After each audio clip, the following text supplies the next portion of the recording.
Kematian Abral Wandikbo, pemuda berusia 27 tahun yang merupakan warga Kampung Joguru, Distrik Mebarok, Kabupaten Duga, Papua Pegunungan menimbulkan pertanyaan. Pasalnya ada perbedaan temuan antara Yayasan Keadilan dan Keutuhan Manusia dan Koalisi Masyarakat Sipil untuk kasus HAM dengan TNI.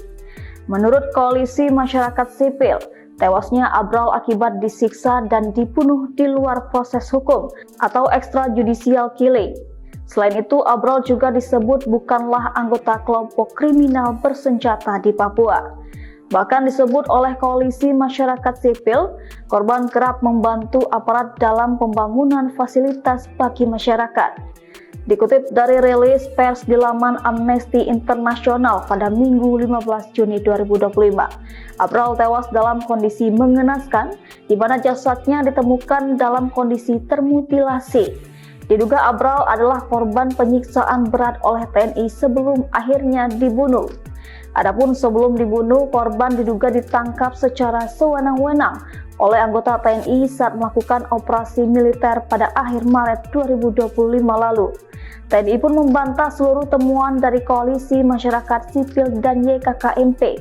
Kepala Pusat Penerangan TNI Maijen Kristome Sianturi mengungkapkan Abral Wandikbo alias Amaroko Nirigi adalah salah satu anggota OPM yang ditangkap oleh anggota TNI saat operasi militer. Dia mengatakan penangkapan terhadap Abral setelah adanya temuan senjata rakitan dan postingan korban di akun Facebook miliknya. Selain itu, Kristome juga mengatakan adanya bukti Abral menjadi anggota OPM lewat adanya foto yang bersangkutan tengah menenteng senjata. Diakui Kristome ketika dihubungi tribunnews.com, Minggu 15 Juni 2025, Abral sempat diinterogasi oleh anggota TNI setelah ditangkap. Dalam pengakuan Abral, dia mengaku mengetahui adanya senjata yang tersimpan di salah satu honai, rumah adat Papua di Kampung Kuit. Lantas Kristome menuturkan Abral mau untuk menunjukkan lokasi persis terkait senjata tersebut. Namun menurut Kristome, Abral justru berusaha melarikan diri dengan melompat ke arah jurang. Kristome mengatakan anggota TNI tidak melanjutkan pengejaran terhadap Abral yang disebutnya melarikan diri dengan pertimbangan faktor keamanan dan keselamatan prajurit. Dengan kronologi tersebut, Kristome pun membantah prajurit TNI melakukan pembunuhan di luar hukum atau extrajudicial killing seperti yang dituduhkan oleh Koalisi Masyarakat Sipil.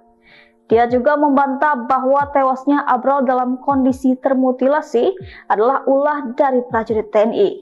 Justru Kristome menyebut Abral dibunuh oleh anggota OPM karena menjadi penunjuk jalan anggota TNI terkait adanya senjata api di Kampung Kuit.